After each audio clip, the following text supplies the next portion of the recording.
Here's a weird Lifegain interaction that was posted on Reddit that's worth going over. Let's see if you can figure out what happens. To start with, you have Aerith Gainsborough on the battlefield. She's a 2/2 with lifelink that has, whenever you gain life, put a +1/+1 counter on Aerith Gainsborough. When Aerith Gainsborough dies, put X +1/+1 counters on each legendary creature you control, where X is the number of +1/+1 counters on Aerith Gainsborough. Now, you've equipped Aerith with Blade of Selves, which gives Aerith Myriad. You also have a Soul Warden in play to gain some life. You attack with Aerith and choose to make 3 attacking Aerith tokens. Now, the original poster was hoping to gain a bunch of life and then put a bunch of counters on all the Aeriths, and then move the counters to the real Aerith when they died.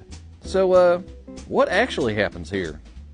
Let's go through this step by step. So you attack with the real Aerith, and when you do, the triggered ability of the sword goes on the stack and resolves, making 3 more Aeriths. When these 3 come into play, Soul Warden's Lifegain triggered ability will go on the stack 3 times.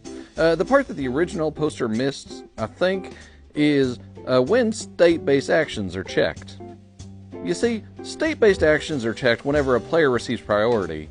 In this case, both players will get priority after the 3 Lifegain triggers from the Soul Warden are put on the stack.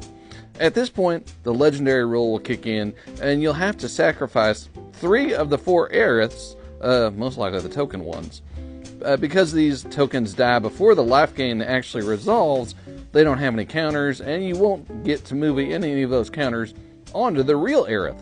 So, it doesn't quite do what the original poster wanted it to do. Your real Aerith would still get 3 counters, though.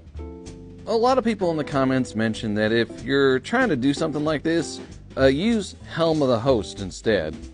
This would create non-legendary copies of Aerith.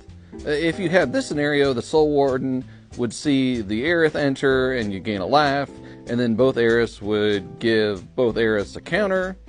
And then next turn, if you had 3 Aeriths, each Aerith would give 3 counters. Well, that's pretty neat. So did you get the scenario right? Let me know in the comments.